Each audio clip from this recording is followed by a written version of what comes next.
In strutted Lauren, my soon-to-be ex-wife, wearing a red dress that looked like it cost more than my first car and screamed, "I'm the villain in a movie where the protagonist is way too good for me."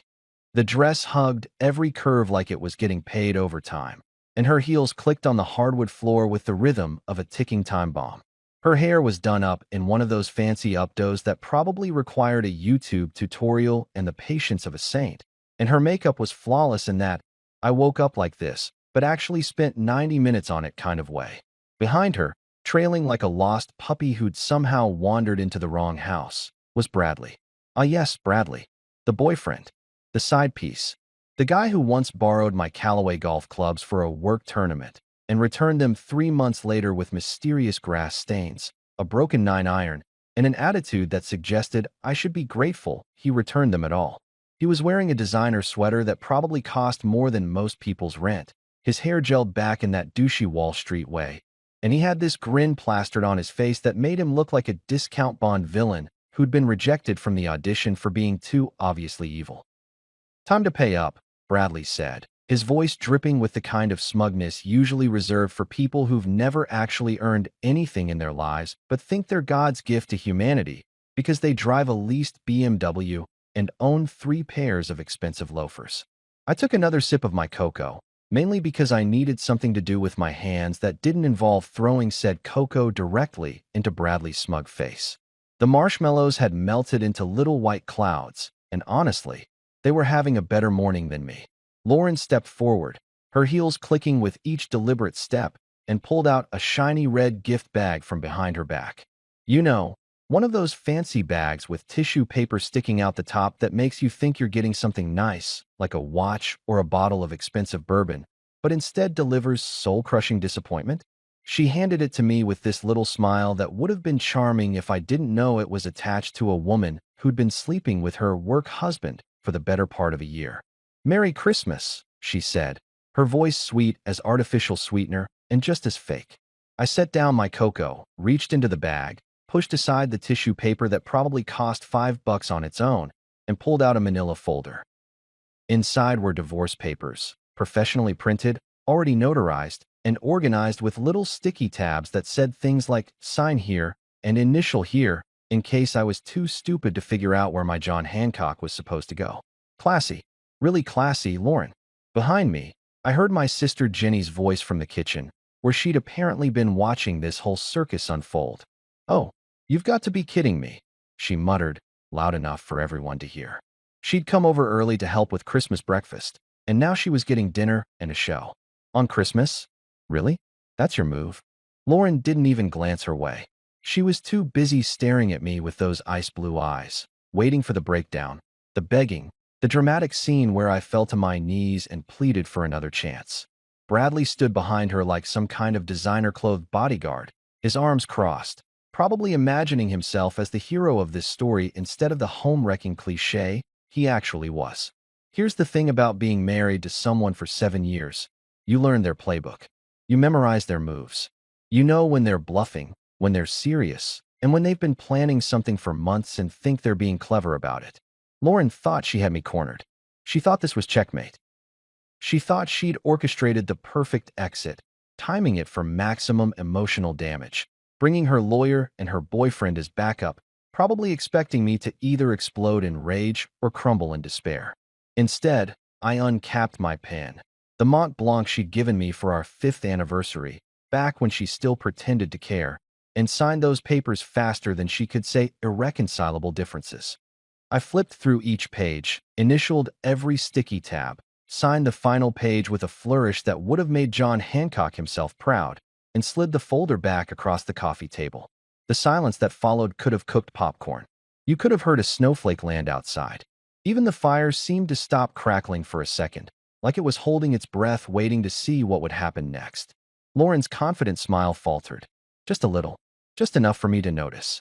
Bradley's grin slipped too, confusion replacing smugness like a software update he hadn't authorized.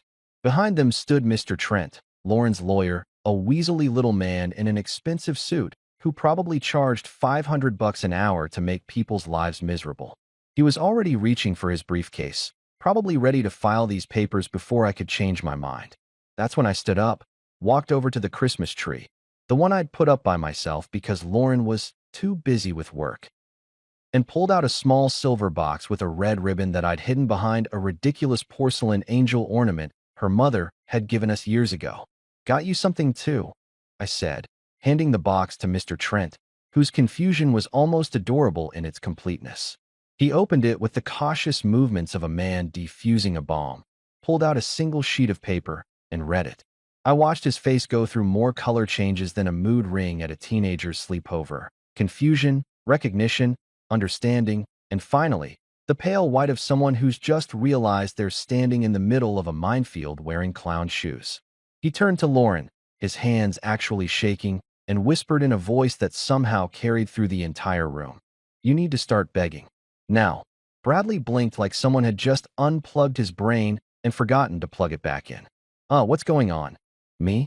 I just smiled, picked up my cocoa, and took another sip. It was still warm. The marshmallows were perfect. Outside, snow was starting to fall, covering the neighborhood in a blanket of white that made everything look clean and new and full of possibility. Christmas was about to get very, very interesting. You know what's funny about people who think they're smart? They assume everyone else is stupid. It's like a natural law of the universe or something. The more someone brags about their MBA from Yale, the more likely they are to overlook the fine print that's about to absolutely wreck their entire existence. And Lauren? Oh, Lauren had 3 degrees, spoke 4 languages, and could negotiate a corporate merger while simultaneously checking her Instagram and ordering a salad with 12 specific modifications. But she forgot one tiny, insignificant, totally irrelevant detail. She married a finance guy. Not just any finance guy, mind you. The kind who reads contracts like normal people read Harry Potter, with intense focus, taking notes, staying up way too late, and muttering, "Oh, that's clever," at random intervals. The kind who actually enjoys tax season because it's like solving a really complicated puzzle where the prize is not going to federal prison. The kind who once spent an entire weekend reading through our mortgage documents and found 3 separate errors that saved us $17,000, which Lauren spent on a handbag that looked suspiciously identical to the one she already owned. So yeah, when Lauren decided to play corporate chess with my life, she made one fatal miscalculation. She assumed I'd been sitting around for the last year eating chips and watching sports, completely oblivious to her little extracurricular activities with Bradley the Wonder Douche. Narrator voice. I had not been oblivious. See, about 8 months ago, I noticed things. Little things. The way she started coming home later, smelling like cologne that definitely wasn't mine. And trust me, I know what I smell like, and it's not Ego by Giorgio Armani or whatever Bradley bathed himself in. The way she'd smile at her phone and then quickly flip it over when I walked into the room, like a teenager hiding TikTok from their parents. The way, working late, became her default excuse for everything, even on Saturdays, because apparently corporate emergencies only happen after 7 p.m. and conveniently require Bradley's presence. I'm not an idiot. I know what cheating looks like. I've watched enough true crime documentaries to know that the spouse is always either completely clueless or secretly planning their revenge. I chose option B. So I did what any self-respecting finance nerd would do. I started digging.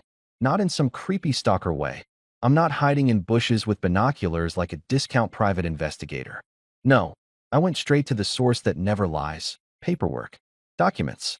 The boring stuff that makes normal people's eyes glaze over, but makes my heart sing like a caffeinated accountant on audit day. Lauren's company, Whitmore Enterprises, was her baby. Well, technically it was her father's baby that he'd handed over to her 5 years ago when he decided to semi-retire, which apparently meant playing golf 4 days a week and showing up to the office just long enough to terrify junior executives. The company was worth about $40 million, employed 200 people, and had enough bureaucratic red tape to wrap around the earth twice. And buried in that red tape, hidden in the founding documents from 1987, written in that special legal language that makes your brain want to shut down and take a nap, was Clause 7.3. I found it on a Tuesday. I remember because Tuesdays are trash day, and I was taking out the recycling when I thought, you know what sounds fun? Reading 30-year-old corporate bylaws. Ginny, my sister, was right. I really did need more hobbies. Clause 7.3 was beautiful in its simplicity. Basically, It said that if the CEO of Whitmore Enterprises promoted anyone currently under an active ethics investigation by the company's internal compliance department, the board of directors would automatically trigger an emergency leadership vote. No warnings, no second chances, just immediate consequences, like cosmic karma, but with more paperwork. Now, guess what Lauren did 3 months ago? Go on, guess. I'll wait. She promoted Bradley from senior account manager to vice president of strategic development, a title so vague it could mean anything from actually important to we made this up to justify his salary. And guess who'd been under investigation by the compliance department for the last 4 months for allegedly manipulating expense reports and charging personal purchases to the company card? If you guessed Bradley, congratulations. You're officially smarter than my soon-to-be ex-wife. The investigation had been quiet. Hush hush.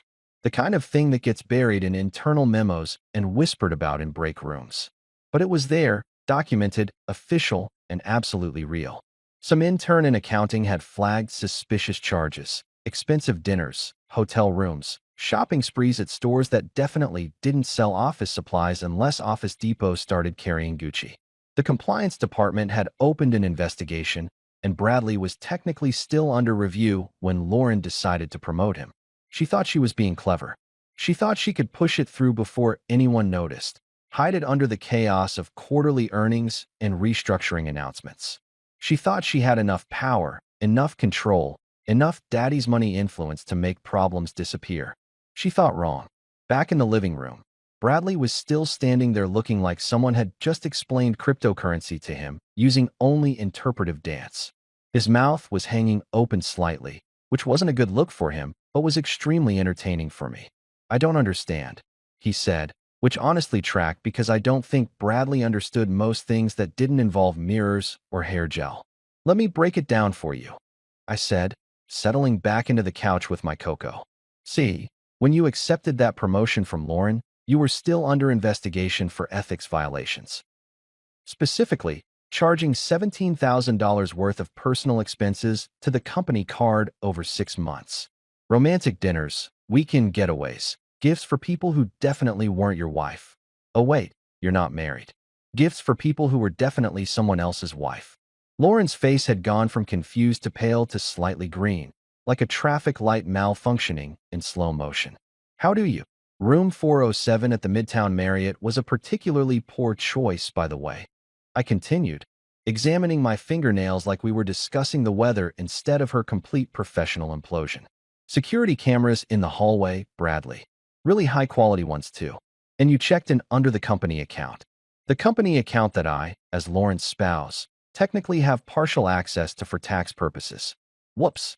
Bradley actually stumbled backward, bumping into an end table and nearly knocking over a lamp that cost more than most people's monthly rent. The lamp wobbled but stayed upright, which was more than I could say for Bradley's composure. Mr. Trent, the lawyer who was supposed to be Lauren's ace in the hole, had pulled out his phone and was frantically trying to dial someone. His hands were shaking so badly, I'm surprised he could even unlock the screen. Sure, go ahead and call whoever you want, I said cheerfully. Call the board. Call her father. Call the Pope. But here's the thing, Trent, you can't unsign your own career. That clause is ironclad. Lauren promoted someone under investigation, which means the board has to vote. And when they vote, they're going to find out about the affair, the expense fraud, and the fact that their CEO has been compromising company integrity for some really mediocre office romance. Trent put the phone down like it had suddenly turned into a live grenade. Jenny emerged from the kitchen with a plate of cookies she'd been baking, took one look at everyone's faces, and said, "Well, this is way better than the crown. Anyone want a snickerdoodle?" I took 2. They were still warm. Christmas was turning out pretty great after all. Let me take you back 3 months, to a time when I still had a shred of hope that my marriage might survive, and I hadn't yet perfected my recipe for the world's most passive-aggressive Christmas revenge. It was September, one of those weird transitional months where you're not sure if you need a jacket or just your existential dread to keep you warm, and I was sitting in the back of an Uber heading toward the one place I'd successfully avoided for the last 2 years, Harold Whitmore's personal study. Now, Harold Whitmore wasn't just Lauren's father. He was the Harold Whitmore, The guy who'd built Whitmore Enterprises from a struggling textile company into a multi-million-dollar corporate empire through sheer force of will, strategic ruthlessness, and what I can only assume was a complete absence of anything resembling human empathy. The man didn't have a heart. He had a quarterly earnings report where his feelings should be. He measured respect in Rolexes, success in stock options, and human worth in how quickly you could read a balance sheet. He'd never liked me. From the moment Lauren brought me home 7 years ago, fresh out of grad school with my finance degree and my optimistic belief that love could conquer all, Harold had looked at me like I was a participation trophy that had somehow wandered into his trophy case full of actual achievements.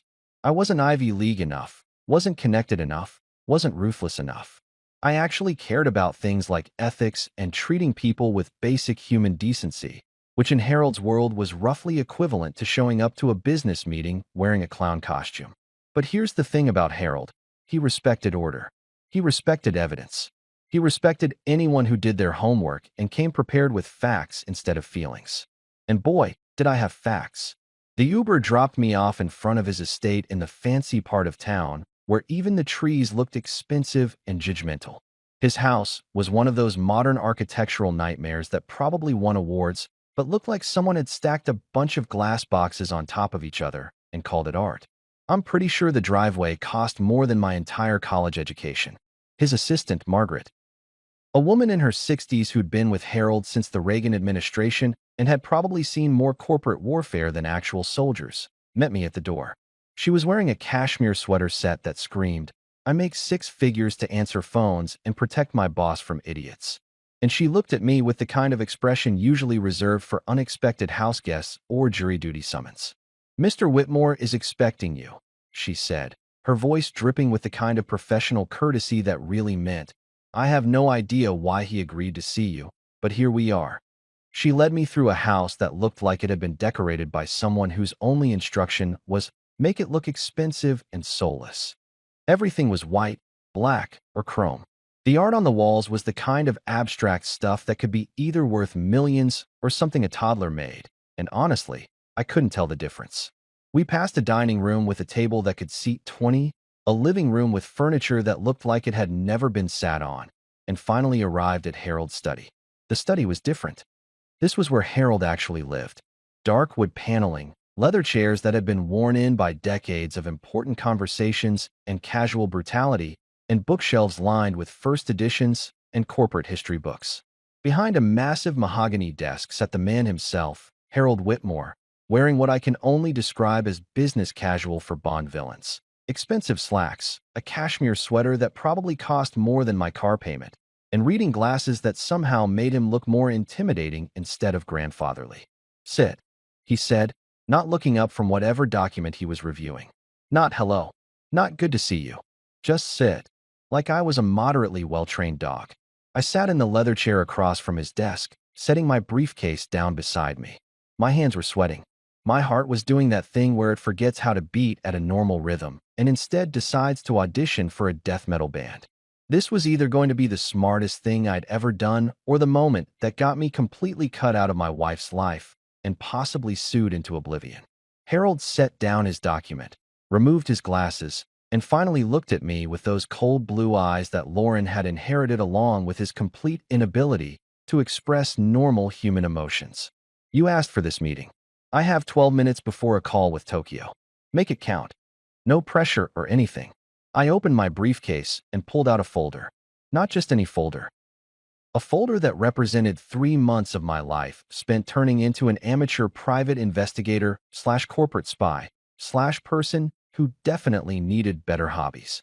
Inside were photos, receipts, emails, text message screenshots, credit card statements, hotel records, and enough time-stamped evidence to make a detective weep with joy.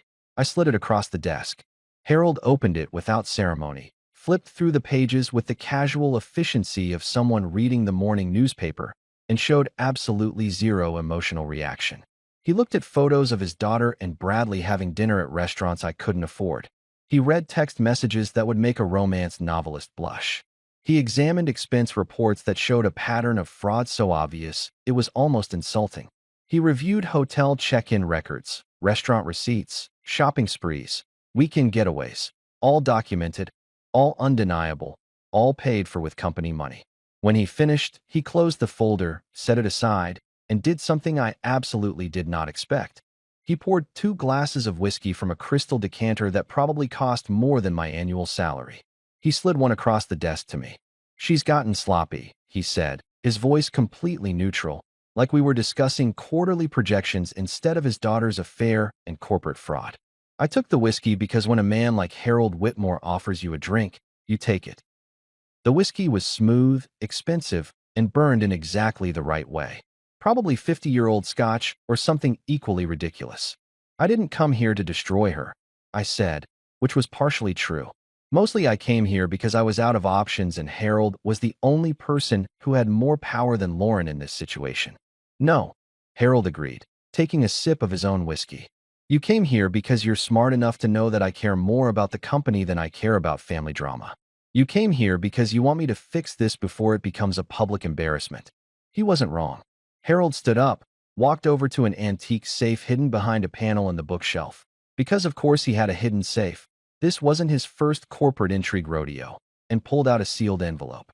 It was fancy, the kind with a wax seal that had the Whitmore Company crest pressed into it, all official and ominous looking. He handed it to me. "This is Clause 7.3, he said, "buried in the founding documents. If she disgraces this family, if she compromises the integrity of this company, you deliver this to the board. She won't see it coming." I stared at the envelope like it was radioactive. "I'm not your hitman." Harold actually smiled. It wasn't a warm smile. It was the smile of a shark that had just spotted something wounded in the water. "No," he said. "You're worse, you're thorough." He wasn't wrong about that either. That envelope went straight into my fireproof safe when I got home, tucked right next to our wedding album and my last ounce of patience. And there it stayed, waiting for exactly the right moment. Turns out, that moment was Christmas morning. While I was sitting by my fireplace sipping scotch and watching Lauren's lawyer have what I can only describe as a full-body panic attack in real time, something absolutely magical was happening across town at Whitmore Enterprises headquarters. And I say magical in the same way a train wreck is magical. You can't look away, it's absolutely terrible, and someone definitely should have seen it coming. See, that little silver box I'd given to Mr. Trent? It didn't just contain information about Clause 7.3. It contained a pre-written formal complaint to the board of directors, complete with references to specific sections of the company bylaws, documentation of Bradley's ethics investigation, proof of Lauren's knowledge of said investigation, and a timeline of events that made it crystal clear this wasn't an accident or oversight. This was deliberate, calculated, and precisely the kind of thing that makes corporate boards lose their collective minds. And Mr. Trent, being the overpriced lawyer he was, had a legal obligation to deliver that complaint to the board immediately upon receipt. It was right there in the fine print of his retainer agreement with Whitmore Enterprises. Any formal complaint regarding potential CEO misconduct had to be reported within 1 business hour of discovery.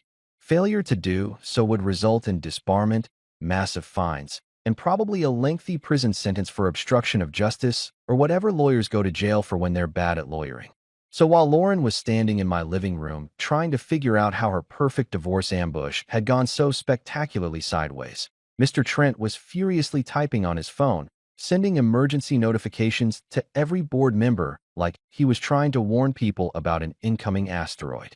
The board of Whitmore Enterprises consisted of 12 people, and I'd done my homework on every single one of them. There was Margaret Shun, the CFO who'd been with the company for 20 years and had exactly zero patience for nonsense. Robert Davidson, the operations director who ran the company's day-to-day like a military general who'd had too much coffee.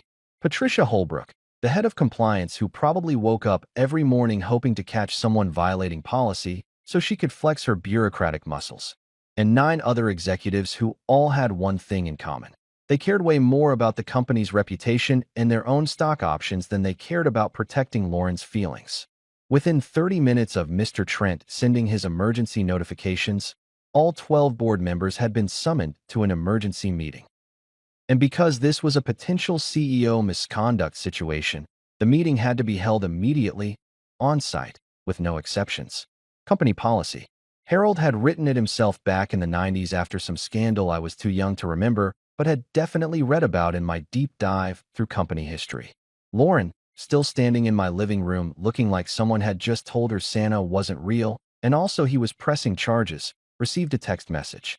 I watched her pull out her phone, read it, and go through approximately 17 different facial expressions in the span of 5 seconds. Confusion, disbelief, anger, more confusion, panic, that specific shade of pale that people get right before they either throw up or pass out or both. "I have to go," she said, her voice tight. "Hot date?" I asked innocently, taking another sip of my cocoa. The marshmallows were completely melted now, but honestly, that's when cocoa is best. She didn't answer.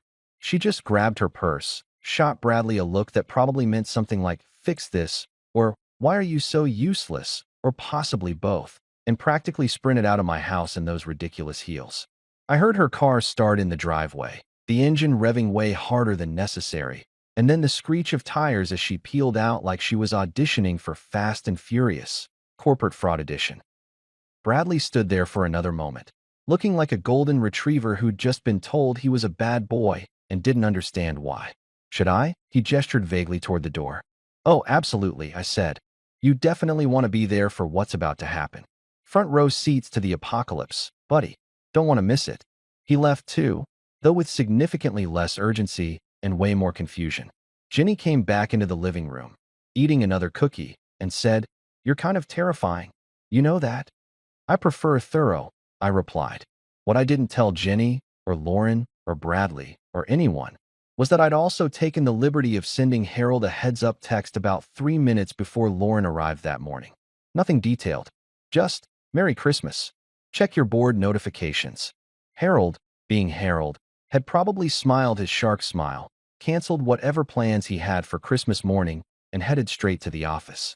Because if there was one thing Harold loved more than money, it was order. And if there was one thing he loved more than order, it was watching people face consequences for their actions. By the time Lauren burst through the doors of Whitmore Enterprises headquarters, and I'm assuming she burst because Lauren didn't do anything subtly, the board was already assembled in the main conference room on the executive floor. This wasn't just any conference room. This was the conference room, the one with the massive table made from some endangered tree that was probably illegal to own, the chairs that cost $5,000 each, and the floor-to-ceiling windows that overlooked the city like a supervillain's lair. Harold sat at the head of the table, because of course he did, even in semi-retirement. Even though Lauren was technically CEO, Harold's presence commanded the room like gravity commands planets. He was wearing one of his expensive suits, the kind that cost more than most people's monthly salary, and he had that expression on his face that I'd learned to recognize over the years, the one that meant someone was about to get absolutely destroyed, and he was going to enjoy every second of it. Lauren, according to what I heard later from my source on the inside, Margaret the assistant, who I'd been very nice to over the years and who appreciated someone who actually said, "Please," and "Thank you," came into that conference room looking like she'd just run a marathon in heels. Her hair, previously perfect, was windblown. Her makeup had that slightly smudged quality that comes from stress sweating in a luxury car. Her red dress, still gorgeous, now seemed less powerful villain and more person who's just realized they're actually the victim in this story. Patricia Holbrook, the head of compliance and a woman who I'm pretty sure had ice water running through her veins instead of blood, stood up and began reading from a document. Her voice was clear, professional, and absolutely merciless. The complaint had been received. The clause had been triggered. Bradley's ethics investigation was detailed in excruciating specificity. Every fraudulent expense, every suspicious charge, every hotel room and dinner and shopping spree. Then came the part about his promotion, dated exactly 3 weeks after the investigation had officially begun, signed by Lauren herself, approved without consulting the board or compliance. Lauren tried to interrupt. "This is ridiculous. I can explain." Harold didn't even look at her. He just raised one hand slightly, and the room went silent. That's power. That's the kind of control you get when you've spent 40 years building an empire and everyone knows you could destroy their career with a single phone call. "The board will now vote," Patricia continued, "on the immediate termination of Bradley Morrison's employment and the temporary suspension of CEO Lauren Whitmore pending a full investigation into potential ethics violations and breach of fiduciary duty. One by one, hands went up around the table. Margaret Chin, up. Robert Davidson, up. Patricia Holbrook, up. Every single board member raised their hand like they were in elementary school, and the teacher had just asked who wanted extra recess. 12 hands. Unanimous vote. No discussion necessary. Bradley's employment was terminated effective immediately. His key card, which he'd apparently tried to use to get into the building about 5 minutes earlier, had already been deactivated. Security was probably escorting him out right now, carrying his box of personal belongings, which I'm guessing consisted mostly of hair products and protein powder. Lauren was suspended, pending investigation, which in corporate speak meant, you're probably fired, but we have to pretend there's due process. And Harold? Harold sat there sipping water from a crystal glass like he was watching his favorite soap opera, which I guess he technically was. Somewhere in the building, an HR intern definitely whispered, "Oof. Merry Christmas indeed." Back at my place, I was settling into what I can only describe as the most relaxing Christmas morning I'd had in years. Jenny had made herself comfortable on the other end of the couch, feet tucked under her, scrolling through her phone and occasionally looking up to say things like, "You're my hero," and "I can't believe you actually pulled this off," and "Mom's going to lose her mind when she finds out." My mom. Right. That was going to be a fun conversation. Helen Morrison, the woman who'd spent the last 7 years convinced that Lauren was the best thing that ever happened to me, who'd overlooked every red flag like they were just festive decorations, who defended Lauren's busy work schedule and career ambitions like she was running for sainthood instead of running a company into ethical bankruptcy. Mom was going to need several glasses of wine and probably a stress ball to process this one. But that was a problem for later. Right now, I was living in the moment, and the moment was pretty damn spectacular. My phone buzzed. A text from a number I didn't recognize, but the message made me smile. Security just escorted someone out carrying a box of hair gel and a framed photo of himself. Thought you'd want to know. Margaret. Beautiful, efficient, quietly vindictive Margaret, who'd been Harold's assistant for 30 years and had probably seen more corporate drama than Netflix could produce in a decade. I'd sent her a fruit basket last Christmas when Lauren forgot, and apparently, that small gesture of human decency had bought me a corporate spy. Life lesson: always be nice to assistants. They know everything, see everything, and will absolutely choose sides when things go nuclear. I texted back, "You're invited to my New Year's party." Her response was immediate. "Will there be champagne?" "The expensive kind. I'll bring evidence of expense fraud as a party favor." I genuinely laughed out loud. Margaret was savage, and I respected that immensely. Jenny looked over. "What's so funny? Bradley just got escorted out of the building by security, carrying a box of his personal belongings like he's in a movie about corporate failure." Jenny snorted. "What did he even keep at the office?" "His collection of mirror selfies. According to my source, hair gel and a framed photo of himself." Of course he had a framed photo of himself. Of course. That man is a walking LinkedIn profile that gained sentience and decided to ruin marriages for fun. She wasn't wrong. Bradley was the kind of guy who probably had business cards made with his gym statistics on them. The kind who used words like synergy and paradigm shift in casual conversation. The kind who thought wearing expensive clothes made him interesting instead of just expensive. He was basically if a motivational poster came to life, got a gym membership, and developed a personality disorder. My phone buzzed again. This time it was a longer message from Margaret. Board meeting concluded. Unanimous vote. Morrison terminated. L suspended pending investigation. Harold hasn't smiled this much since the merger in '08. She tried to argue. He literally turned his chair around and looked out the window. Patricia Holbrook gave her the full compliance lecture. I think she's crying in her car now. Part of me. A very small, rapidly shrinking part that still remembered our wedding day and honeymoon in Italy and the way she used to laugh at my terrible jokes. Felt bad. Like, maybe I went too far bad. Like, this is someone's daughter and I just orchestrated her professional destruction bad. But then I remembered the divorce papers wrapped in a gift bag. I remembered Bradley's smug grin. I remembered a year of lies, late nights, mysterious expenses, and the complete disrespect of thinking I was too stupid or too complacent to notice. I remembered her parading her affair partner into our home on Christmas morning like she was presenting a prize instead of a homewrecker. Yeah, the guilt evaporated pretty quickly. Jenny was watching me with that expression siblings get when they know exactly what you're thinking. Don't, she said. Don't what? Don't feel bad. She literally tried to divorce bomb you on Christmas with her boyfriend standing there like some kind of smug backup dancer. She made her choices. You just made sure those choices had consequences. When did you become so wise? I've been wise. You just usually don't listen because you're too busy trying to be the good guy. She threw a cookie at me. It bounced off my chest and landed on the couch. Stop being the good guy. Be the guy who protects himself. Be the guy who doesn't let people treat him like a doormat with a 401k. I ate the cookie. It was still delicious. My phone rang. Actual phone call, not a text. The caller ID said Dad. Oh boy.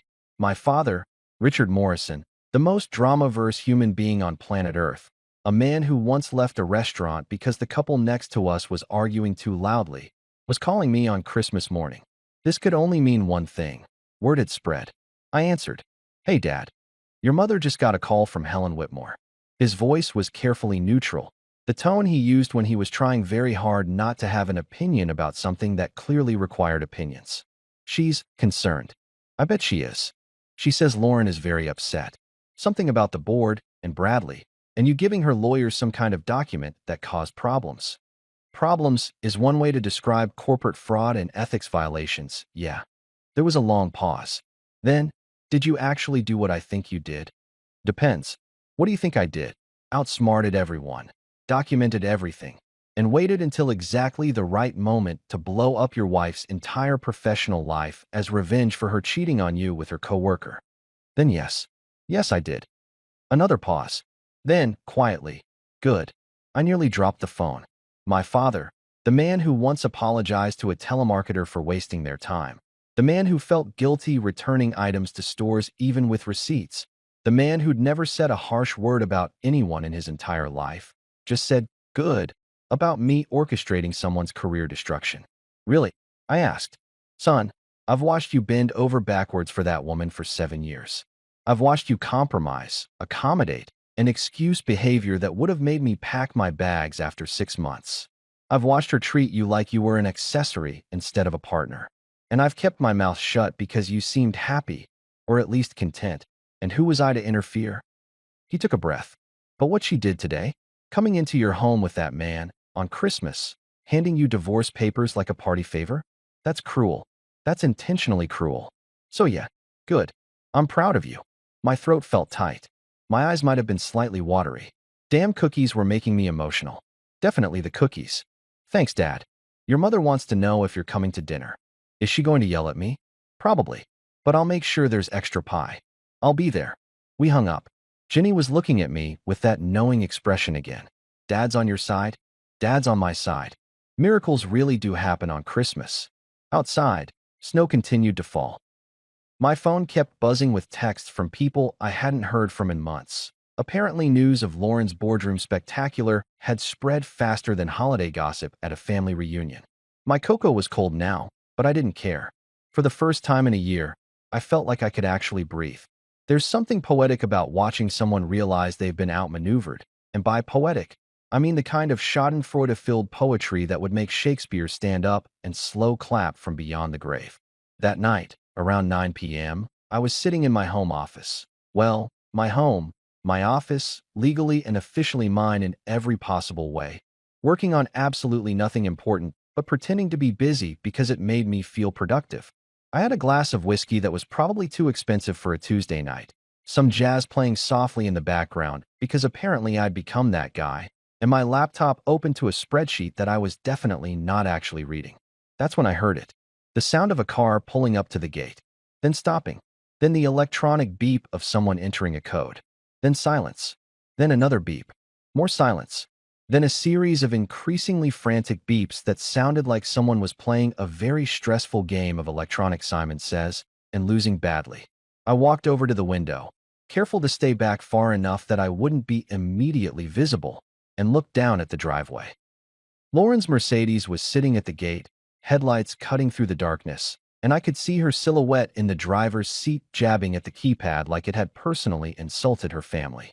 The gate, being an inanimate object with no feelings and an updated access code, remained completely unmoved by her efforts.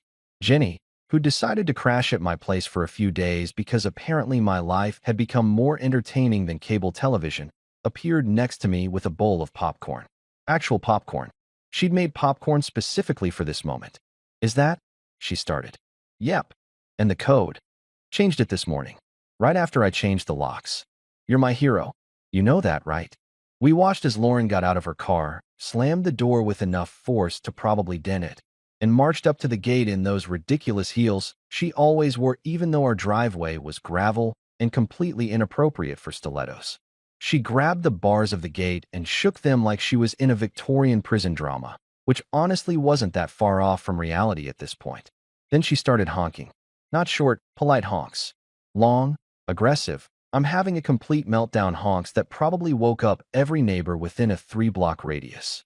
Mrs. Henderson next door was definitely going to have opinions about this at the next HOA meeting, and I was absolutely going to let her express every single one of them. Open this gate. Lauren screamed into the darkness, her voice carrying across the yard with the kind of projection that suggested she'd missed her calling as a theater major. I live here. This is my house. Technically incorrect on both counts, but I appreciated the confidence. She pulled out her phone and started making calls. I'm assuming to the police, based on the way she kept gesturing dramatically and pointing at the gate like it was a defendant in a courtroom. Good luck with that one, Lauren. I'd already called the non-emergency line earlier today to give them a heads up that my soon-to-be ex-wife might show up and cause a scene, and the very nice officer I'd spoken with had made a note in their system that this was a civil property dispute and she had no legal right to access the premises. I'd also emailed them a copy of the deed, the divorce papers, and a timeline of events, because when you're going to do something, you might as well do it thoroughly. After about 20 minutes of honking, screaming, threatening, and generally behaving like someone who'd never heard the word consequences before, Lauren finally seemed to notice the box sitting on the front porch. I'd left it there earlier, right where she couldn't miss it, wrapped up in brown paper like a sad little care package from the universe's karmic distribution center. She abandoned her car, engine still running, doors still open, headlights still on like a beacon of poor life choices, and climbed over the gate. Climbed over it, in a designer dress and heels, which was honestly impressive from a pure athletic standpoint, even if it completely destroyed any remaining dignity she might have had left. Jenny whispered, "Should we be recording this? Security cameras are already on it. I upgraded the system last month. 4K resolution. Night vision. The works. You're terrifying. I prefer prepared." Lauren landed on the other side of the gate with all the grace of a baby giraffe learning to walk, stumbled, caught herself, and then marched up to the porch. She grabbed the box, ripped it open, and started pulling out the contents like she was defusing a bomb, but had forgotten all her training. 2 dresses. Not her favorites, not her designer pieces, just 2 random dresses from the back of the closet that she probably forgot she owned. A toothbrush. A single toothbrush, still in its package, the cheap kind you buy at gas stations when you forget to pack for a trip. And a picture frame from years ago. The 3 of us at some company event where we'd all pretended to be a happy family. Me, Lauren, and Harold, smiling for the camera like we weren't all secretly miserable. The glass on the frame was cracked, right down the middle, splitting the image in half. I dropped it earlier, completely by accident, and then looked at the crack and thought, yeah, that's about right. So I left it. Lauren stared at that frame for a long moment, and even from the window, I could see her shoulders start to shake. Whether it was rage or sadness or just the cold December wind, I couldn't tell and honestly didn't particularly care. That's when she noticed the envelope taped to the door. She ripped it off, opened it with shaking hands, and pulled out the papers inside. Our prenup, the one she'd insisted on. The one her fancy lawyers had drafted specifically to protect her assets, her company shares, her family money. The one she'd made me sign while bragging about how smart she was for thinking ahead and protecting what's mine. I'd gone through it last week with a yellow highlighter and annotated every single clause. Every protection she'd added. Every stipulation she'd insisted on. Every little legal landmine she'd buried in there thinking she was being clever. Clause 3.2. In the event of infidelity, the offending party forfeits all claims to shared assets. Her handwriting in the margin from years ago. Just being thorough. Smiling face with smiling eyes. Clause 7.1. All property purchased with funds from one party remains sole property of that party. Her note. This protects both of us. Clause 12.5. In the event of divorce, each party retains only what they brought into the marriage plus documented individual earnings. Her addendum. Fair is fair. She protected herself right into having absolutely nothing. I watched her read through the pages, watched her face go from confused to horrified to that special shade of pale that people get when they realize they've played themselves. She used to say, "I just want what's fair," every time we'd argue about money or assets or whose name should go on which account. Good news, Lauren. That's exactly what you got. She looked up at the house, and for a second I thought she might see me standing at the window. But I'd already stepped back into the shadows, glass of whiskey in hand, feeling more at peace than I had in years. Outside, the wind picked up, scattering the papers from the box across the lawn. Inside, I raised my glass to the window. Merry Christmas, Lauren. Next time, read the fine print. If you've never watched someone's entire social life implode in real time through the magic of the internet, let me tell you, it's like watching a building get demolished in slow motion. Except the building is made of carefully curated Instagram posts and LinkedIn endorsements, and the demolition crew is just thousands of strangers with smartphones and way too much free time. The next morning, I woke up to discover that Lauren had apparently spent the entire night trying to do damage control, which is kind of like trying to put out a forest fire with a spray bottle full of gasoline. I made coffee. Good coffee. The expensive beans I'd hidden from Lauren because she always complained they were too pretentious, while simultaneously drinking $7 lattes that tasted like liquefied candy. I settled into the couch with my laptop, prepared to do absolutely nothing productive, and opened Twitter, or X, or whatever Elon was calling it this week. And holy hell, the internet had been busy. Apparently, while I'd been sleeping the peaceful sleep of the righteously vindicated, Lauren had been calling everyone. And I mean everyone. Old friends from college who she hadn't spoken to in years. Coworkers who'd probably been avoiding her calls even before the scandal. Distant relatives who only showed up to family events for the free food. Her sister Emma, who'd blocked her number 6 months ago after some argument about a borrowed necklace that never got returned. Lauren was burning through her contact list like it was a limited-time clearance sale, and she needed to hit every store before they closed. The problem? Nobody was picking up. It was like watching someone try to make a phone call during the apocalypse and slowly realizing that maybe, just maybe, all the towers were down and they were completely alone. Loyalty, as it turns out, has office hours. And those office hours definitely don't include 3 a.m. panic calls from someone whose entire life just exploded due to their own poor choices. Around 10 a.m., according to the timestamps I was now obsessively checking because my life had apparently become a full-time spectator sport, her best friend Monica finally responded. Not with a phone call, because that would require actual human interaction and potential emotional labor, but with a text message that got immediately screenshotted and shared approximately 8,000 times across various platforms. The text, which I saw on Twitter before it probably even finished sending on Monica's phone, said, "Girl, your Slack messages are everywhere." Short, simple, devastating. The kind of message that contains entire universes of "oh no" compressed into 6 words. Jenny came downstairs in her pajamas, took one look at my face, and said, "What happened? Did someone die?" "Better," I said. "Someone's reputation died." I turned the laptop toward her.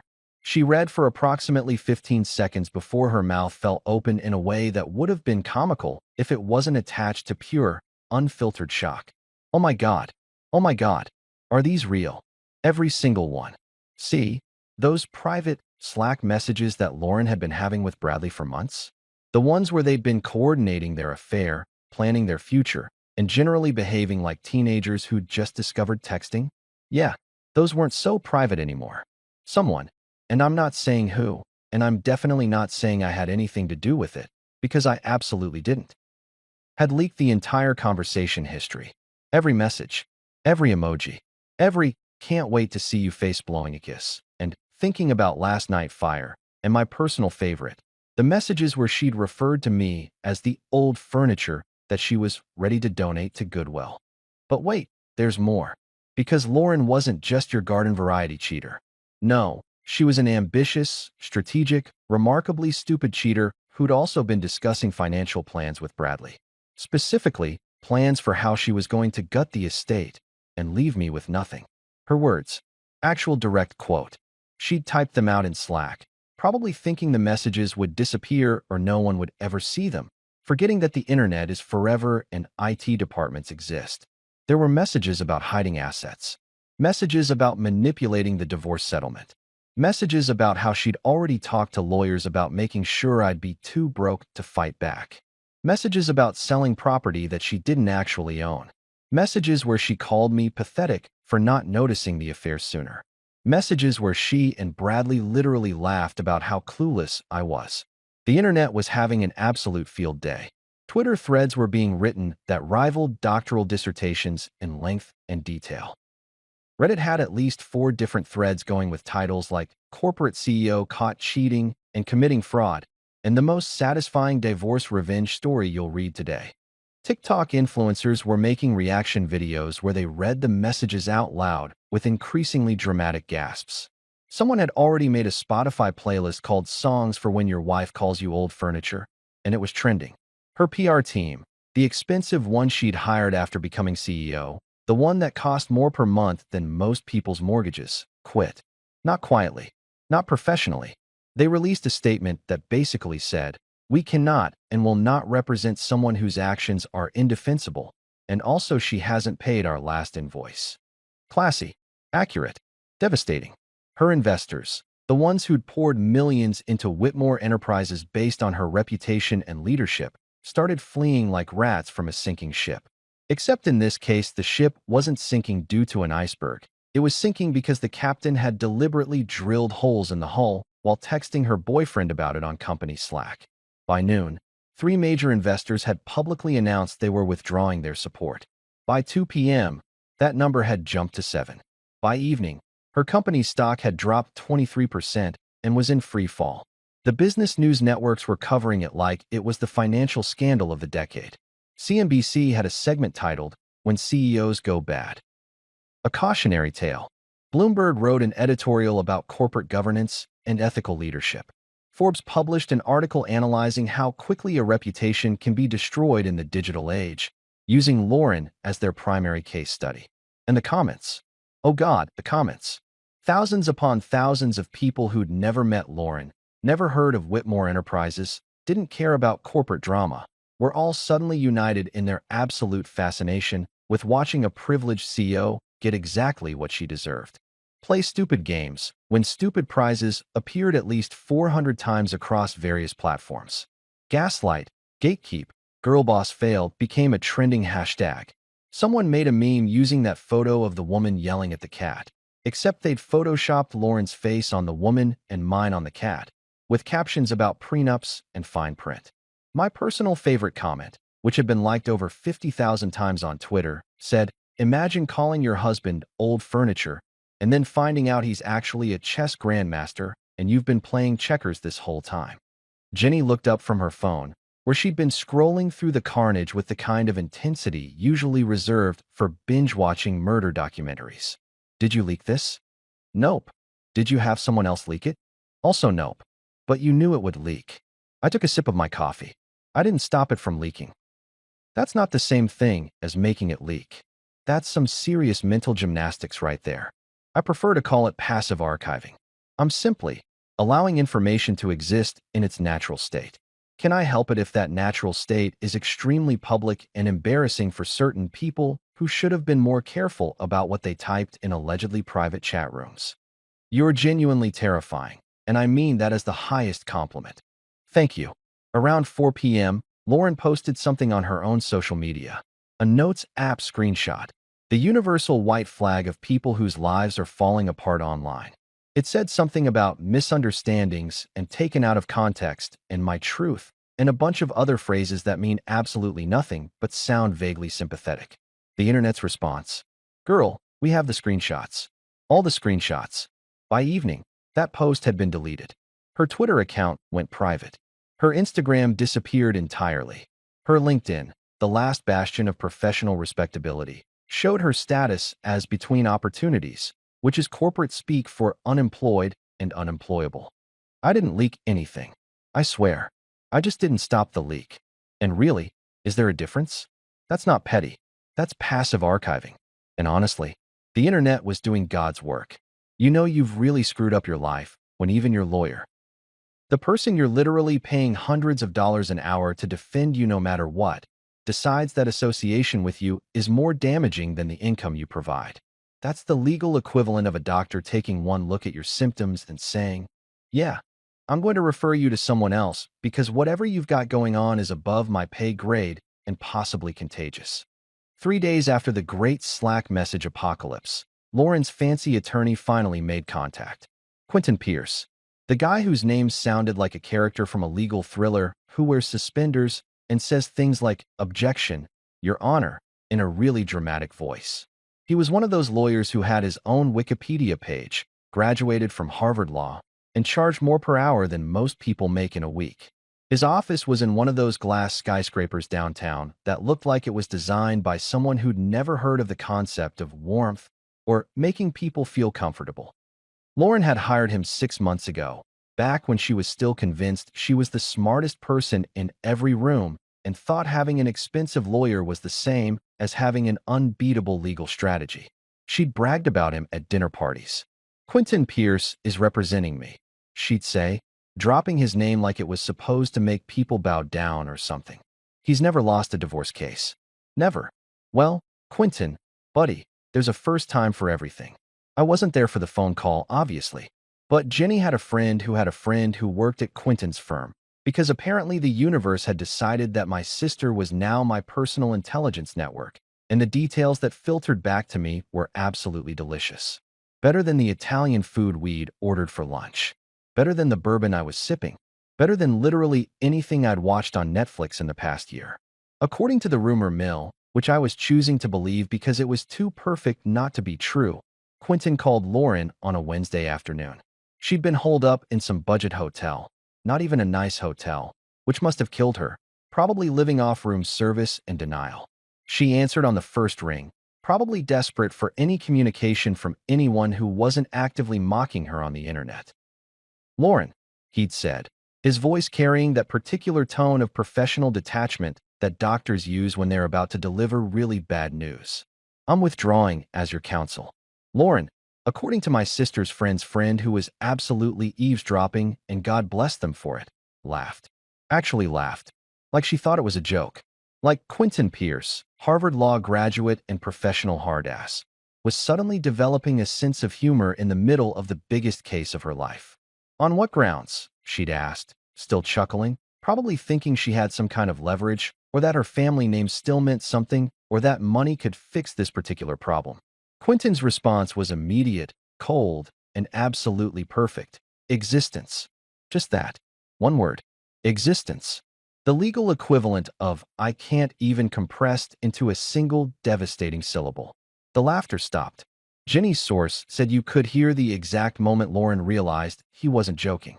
The silence on the line apparently lasted long enough to be uncomfortable, like when you accidentally make eye contact with a stranger for too long and both of you are trying to figure out how to escape the situation. "You can't just quit," Lauren had said, her voice rising in that particular way it did when she was about to lose her temper. I'd heard that tone approximately 8,000 times during our marriage, usually right before she'd blame me for something that was definitely not my fault. "I'm paying you. You work for me." "Correction," Quentin had replied, and I'm imagining him sitting in his expensive office chair, looking out at the city skyline, completely unbothered by her escalating panic. "You were paying me. Past tense. And I worked for you under the assumption that your case had merit and that representing you wouldn't damage my professional reputation beyond repair." "What are you talking about?" "I'm talking about the files, Lauren. I read them. All of them. The Slack messages where you detailed plans to commit fraud.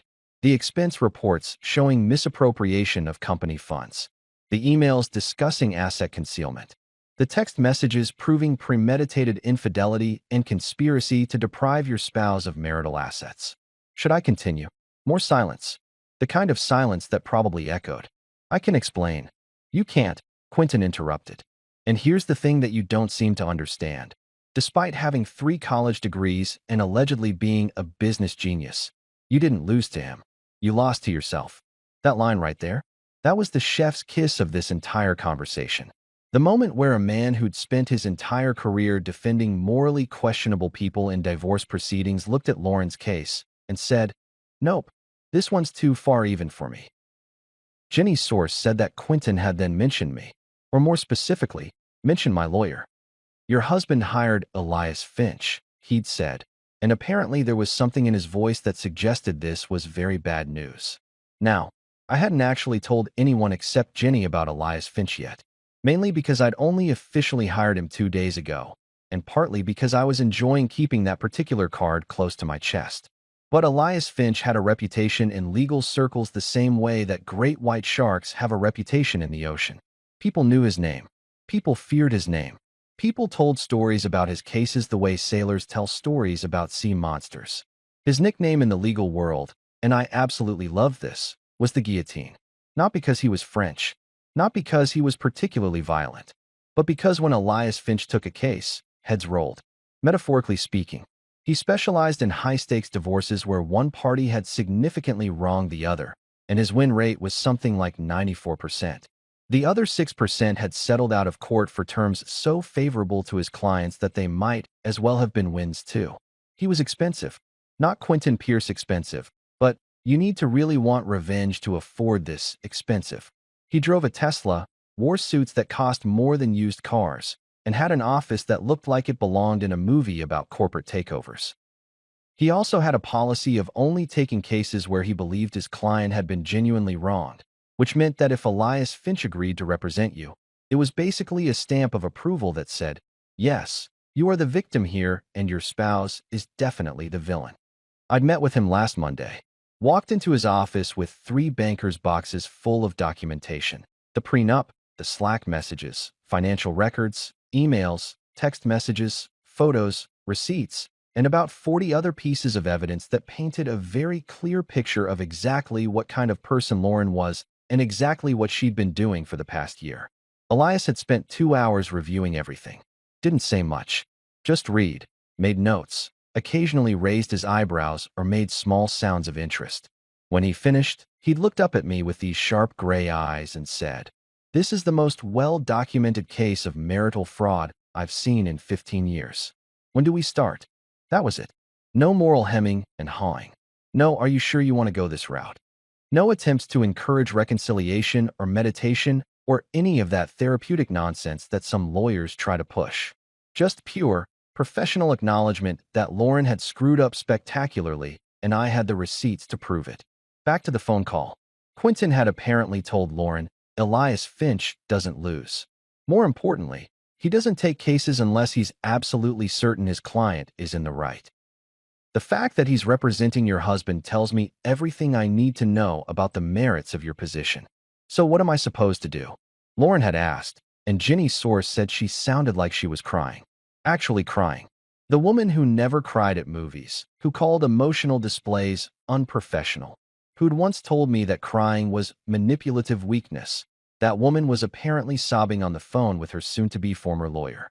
"I genuinely don't know," Quentin had said. "Find another attorney. Hope they don't read the news. Pray that your husband is more merciful than the evidence suggests you deserve. But Lauren, you need to understand something." "What?" "The prenup you insisted on, the one you were so proud of, it protects him now. The clause about infidelity forfeiting claims to assets, that's enforceable. The documentation about individual property ownership, that's ironclad. You structured this agreement to protect yourself, and instead you built the cage you're now locked in. You did this to yourself." And then, and this is my favorite part, the detail that made me actually laugh out loud when I heard it. Quentin Pierce hung up mid-sentence while Lauren was trying to respond. Just ended the call. Pressed the button. Decided that whatever she was about to say wasn't worth the oxygen it would take to listen to it. When your lawyer hangs up on you faster than your boyfriend ran when things got complicated, that's when you know the credits are rolling on your life story, and you're definitely not the hero. I raised my glass of bourbon to the ceiling. "To Quentin Pierce," I said, "a man who knows when to abandon ship." Jenny clinked her glass against mine. "And to the guillotine." "To the guillotine," I agreed. This was going to be fun. There's a special kind of humiliation that comes from having a government employee, someone making 40 grand a year, who probably brings leftover meatloaf for lunch, deliver news that completely destroys your entire understanding of reality. It's the bureaucratic equivalent of getting knocked out by a middle schooler in front of your friends. Embarrassing doesn't even begin to cover it. I heard about Lauren's courthouse adventure through my new favorite source of information, Margaret, Harold's assistant, who apparently had connections everywhere, including the county clerk's office, because she'd worked there 20 years ago and still had lunch with half the staff. The woman was basically a one-person intelligence agency, and I was seriously considering putting her on retainer. Lauren had shown up at the courthouse on Thursday morning, probably after spending 3 days researching emergency legal procedures on Google and convincing herself she'd found some loophole that would save her. She was wearing what Margaret's friend described as business casual, but make it desperate. A blazer that probably cost $1,000 paired with jeans, like she couldn't decide if she was going to a job interview or a breakdown, so she split the difference. She'd marched up to the property records desk with the kind of confidence that only comes from being wealthy your entire life and genuinely believing that rules are suggestions for poor people. The clerk working that day was a guy named Dennis, mid-50s, been working for the county for 30 years, had probably seen every kind of property dispute imaginable, and was thoroughly unimpressed by all of them. "I need to file an emergency claim," Lauren had announced, sliding some papers across the counter like she was making a drug deal in a movie. Dennis, according to Margaret's source, had looked at the papers with the enthusiasm of someone being asked to explain their job for the 1,000th time. "What kind of claim?" "On my house. My husband changed the locks and I need immediate access to my property." Dennis had nodded slowly, typed something into his computer with the hunt and peck method that all government employees seem to use, and pulled up the property records. He'd stared at the screen for a moment, squinted, clicked a few things, squinted again, and then done that thing that people do when they're about to deliver bad news and aren't quite sure how to phrase it. "Ma'am," he'd said, with the kind of patience usually reserved for explaining things to very small children or very confused tourists, "your name isn't on the deed." Lauren had frozen. Complete statue mode. The kind of stillness that comes right before either violence or tears, with no in-between options. "What do you mean my name isn't on the deed? We live there. That's my house." Dennis had turned his monitor around. Something he probably wasn't technically supposed to do, but was definitely doing anyway, because this was getting interesting and his shift didn't end for another 4 hours. "See here? The property is solely owned by..." He'd squinted at the screen. "Your husband. Has been for the last 3 years." "That's impossible. I would have known. I would have had to sign something." "You did sign something, ma'am." Dennis had clicked through a few more screens, pulled up a document, and pointed at a signature with a pen that was attached to the desk by one of those sad little chains. "That's your signature on a disclaimer deed from 3 years ago. October 15th, 2022. Notarized and everything." Lauren had leaned in, stared at the screen, and I imagine her brain had started doing that Windows error sound on repeat. Because yes, that was definitely her signature. I remembered that day clearly. We'd been refinancing the house to get a better interest rate, and the mortgage broker had suggested putting it solely in my name because my credit score was higher and it would save us about $200 a month. Lauren had been busy, distracted, already mentally checked out of our marriage, though I hadn't known it yet, and she'd signed the disclaimer deed without really reading it because she trusted me to handle the boring stuff. She used to mock me for that, actually, for being the one who handled all the paperwork, who read every document, who saved every receipt, and filed everything in color-coded folders that she called obsessive and unnecessary. She'd roll her eyes when I'd ask her to review things before signing. "Just handle it," she'd say. "That's what you're good at." Guess who was laughing now? Hint, he wears flannel, drinks mid-tier whiskey, and apparently had been playing 4D chess while everyone else was playing checkers. "But I live there," Lauren had repeated, her voice getting higher, more desperate. "I've lived there for 7 years." Dennis had given her the look. "You know the one. I'm sorry your life is falling apart, but I literally cannot help you because that's not how property law works. Look, ma'am, residency and ownership are 2 different things. You may have lived there, but you don't own it. And if the owner has asked you to leave..." He'd trailed off, letting the implication hang in the air like bad cologne. The death stare Lauren had given that poor clerk, according to my sources, could have melted steel. Dennis didn't deserve it. He was just a guy doing his job, reading the records, following the law. But Lauren looked at him like he'd personally orchestrated her downfall, instead of just being the messenger delivering the news that she'd orchestrated it herself. She'd left the courthouse looking, in Margaret's friend's words, like someone had just deleted her from Google and she was only now realizing she existed. I was home when I got the text with this story, sitting in my office, working on absolutely nothing, drinking coffee that was too good for a Thursday afternoon. I read through the whole thing twice, smiled, and sent Margaret a message. Remind me to send you another fruit basket. Her response, make it wine this time. Done deal. If you've ever wanted to know what psychological warfare looks like when it's wrapped in expensive stationery and delivered with perfect timing, let me paint you a picture. It was exactly 2 days after Lauren's humiliating courthouse experience, and she'd been living in a Holiday Inn Express. Not even a nice hotel, just one of those budget chains with continental breakfast and wallpaper that looks like it was designed by someone who'd never seen colors in real life. The kind of place where the pillows are flat, the shower has exactly 2 water pressure settings, trickle and assault. And you can hear your neighbor's entire life stories through walls made of what I'm pretty sure was cardboard and prayers. Margaret had texted me Lauren's location about an hour after she'd checked in, along with the room number, because apparently Harold's assistant had decided that her true calling in life was being my personal private investigator. I didn't ask how she'd gotten this information. Some questions are better left unanswered, especially when the answers probably involve security camera access and friendly relationships with hotel staff who were bored and loved drama. I'd spent 2 days planning this next move. Not because it was complicated, it really wasn't, but because timing is everything, and I wanted this to land at exactly the right moment. Too early, and she'd still have fight left in her. Too late, and she'd already be numb to the hits. But right now? Right now, she was in that perfect sweet spot of desperate, confused, and still clinging to the hope that maybe things could be salvaged. Time to crush that hope like an empty beer can. I'd gone to one of those fancy stationery stores, the kind where they sell paper that costs more per sheet than most people spend on lunch.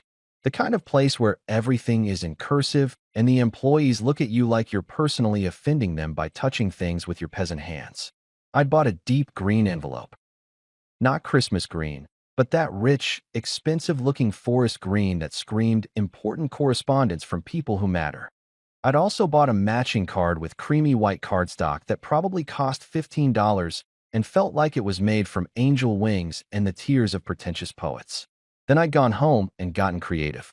The photo was the centerpiece of this little psychological operation. I'd taken it 3 days ago, right after Lauren's life had started its spectacular downward spiral. It showed me, our son Marcus, who'd been surprisingly cool about the divorce once I'd explained that his mother had been lying to everyone, and Harold, all standing in front of the house. Our house. My house. The house that Lauren no longer had any claim to, despite having lived there for 7 years.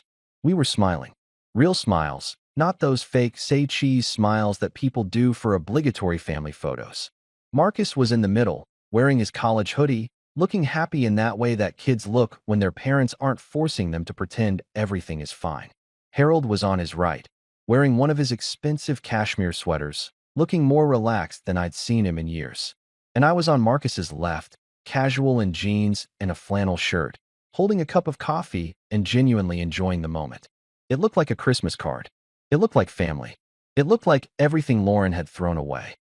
Below the photo, I'd written in my best handwriting, and I'd practiced this like I was taking a penmanship class, because presentation matters. Thank you for the gift. We've moved on. Simple, clean, devastating. But I wasn't done. Because why send one knife when you can send two? The second page was a legal notice, professionally printed on law firm letterhead from Elias Finch's office. It informed Lauren Whitmore that she had been formally removed from the Whitmore Family Trust, effective immediately. No inheritance, no future claims, no board seat on any family companies, not even her name left on the official documents. She'd been erased from the family legacy like a typo in a corporate memo. Harold had signed it himself. I'd watched him do it, sitting in his study with that shark smile, using his Mont Blanc fountain pen that probably cost more than my first car. He'd looked at the document, looked at me, and said, She chose poorly. I don't reward poor choices. I'd slid everything into that beautiful green envelope, sealed it with one of those wax seals that I bought specifically for this purpose. Because if you're going to be dramatic, commit to it, and addressed it to Lauren Whitmore, room 237, Holiday Inn Express. I'd driven to the hotel myself, parked in the back lot where the security cameras had a blind spot. Thanks again, Margaret, for that information, and walked up to the second floor like I belonged there. Room 237 was at the end of a hallway that smelled like cleaning products and regret.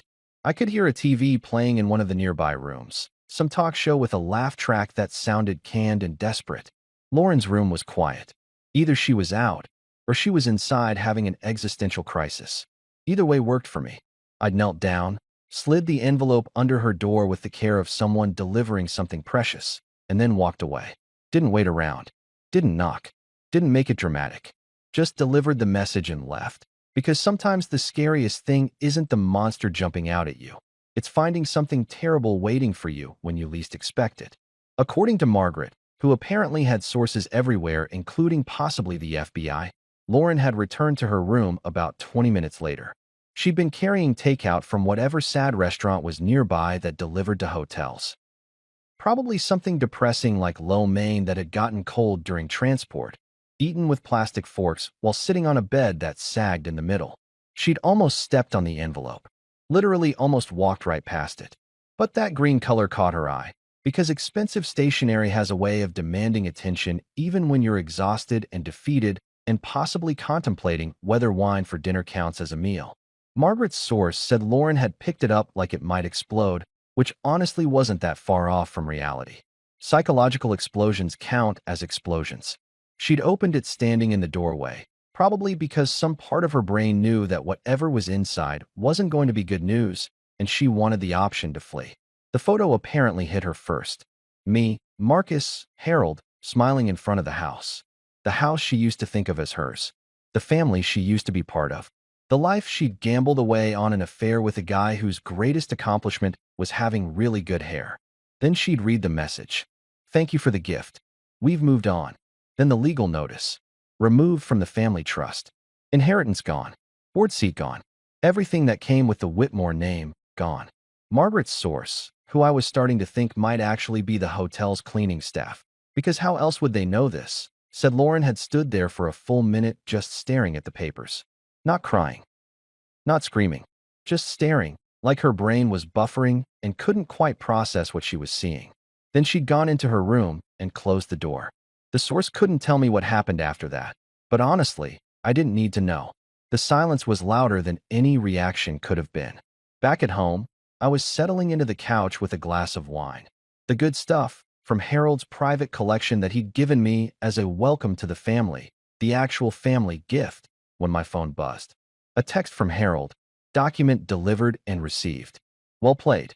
I texted back. Learn from the best. His response. Damn right. Marcus came downstairs, grabbed a soda from the fridge, and flopped onto the recliner. Did you send it? Sent it. Think she'll call. If she does, I won't answer. He nodded, understanding in that way that kids do when they've watched their parents' marriage fall apart and have chosen sides. Good. She made her choices. Time for consequences. Smart kid. Gets it from his father. Outside, snow was falling again, covering everything in fresh white powder. The house was warm. The fire was crackling. Life was pretty damn good. Lauren used to call herself the future of the family. Now she wasn't even a footnote in their history. Turns out, actions have consequences. Who knew? New Year's Eve has always been one of those holidays that's either absolutely magical or completely depressing, with no middle ground. You're either at the best party of your life, kissing someone at midnight while fireworks explode and champagne flows, or you're sitting alone watching the ball drop on TV while eating leftover Chinese food and contemplating your life choices. This New Year's Eve, this one was shaping up to be somewhere in between, which honestly was fine by me. I'd had enough drama for 1 year. One lifetime, really. I was at home, deliberately staying low-key, when I got the text from Marcus. Mom just showed up at Grandpa's. This is going to be good. Want me to live stream it? I laughed, texted back, tempting but no, and then immediately reconsidered and added, actually keep me updated. Because yeah, I'm petty. We've established this. I'd embraced it. Being petty was my New Year's resolution for the year that was ending, and I'd absolutely crushed that goal. Lauren, apparently having spent the last week cycling through all 5 stages of grief, plus a few bonus stages that psychologists haven't named yet, had decided that New Year's Eve was the perfect time to confront her father. Because nothing says healthy coping mechanisms, like barging into your estranged parents' mansion on a major holiday to demand explanations for consequences that you yourself caused. According to Marcus, who was there because Harold had invited him for dinner, a fact that probably drove Lauren even more insane when she found out. She'd arrived around 8 p.m. Not called ahead, not asked permission. Just showed up at the gates, somehow got through. Marcus thought maybe she'd climbed the fence again, which would be the second time in 2 weeks, and honestly impressive from a cardio standpoint, and stormed into the house like she was storming the beaches of Normandy. Harold had been in his study, doing what Harold did best, sitting in an expensive chair, drinking expensive tea, and radiating the kind of calm power that comes from knowing you've already won before the fight even started. You gave him everything. Lauren had apparently screamed, not even bothering with pleasantries or hello or any of those social niceties that normal people use when entering rooms. Just straight to the accusations, volume at maximum, emotional regulation at zero. Harold, according to Marcus, who was texting me updates like he was a sports commentator, had calmly poured himself more tea. Not regular tea. That fancy loose-leaf stuff that costs $50 an ounce and requires special pots and specific water temperatures. He'd taken his time with it too, letting the silence stretch out while Lauren stood there shaking with rage. No, Harold had finally said, his voice quieter than hers, but somehow carrying more weight. You gave him everything. Classic Harold. The man could destroy you with a single sentence and never raise his voice. Lauren had apparently tried to argue, tried to explain, tried to justify everything that had happened like it was all some big misunderstanding instead of a series of calculated decisions that had backfired spectacularly. She'd blamed me for being vindictive, blamed Bradley for being incompetent, blamed the board for being disloyal, blamed everyone except the one person actually responsible for the mess. Harold had let her talk, just sat there, sipping his tea, letting her exhaust herself the way you let a toddler tire themselves out during a tantrum. When she finally ran out of steam, when her voice got hoarse and her arguments got circular, Harold had set down his teacup with a soft clink against the saucer. I didn't choose him over you, he'd said. I chose dignity. That one hurt. Marcus said he could see it land, see Lauren physically recoil like the words had actual weight behind them. He's manipulative, she'd started. He's thorough, Harold interrupted. There's a difference. You married a man who never raised his voice. You should have asked yourself why. And there it was. The truth she'd been avoiding for who knows how long. I didn't win by being louder or meaner or more aggressive. I won by being patient, by being thorough, by doing my homework while everyone else was winging it. I won by reading the fine print that everyone else ignored. I won by understanding that silence isn't weakness, it's strategy. Lauren had stood there shaking, Marcus reported, probably realizing the truth for the first time. She hadn't been destroyed by some elaborate revenge plot. She'd signed her own defeat into existence, one decision at a time, one ignored warning at a time, one moment of thinking she was smarter than everyone else at a time. Harold had taken another sip of tea. You're welcome to stay for the countdown, he'd said. But I suspect you'd rather not. Lauren had left. Didn't say goodbye to Marcus. Didn't apologize.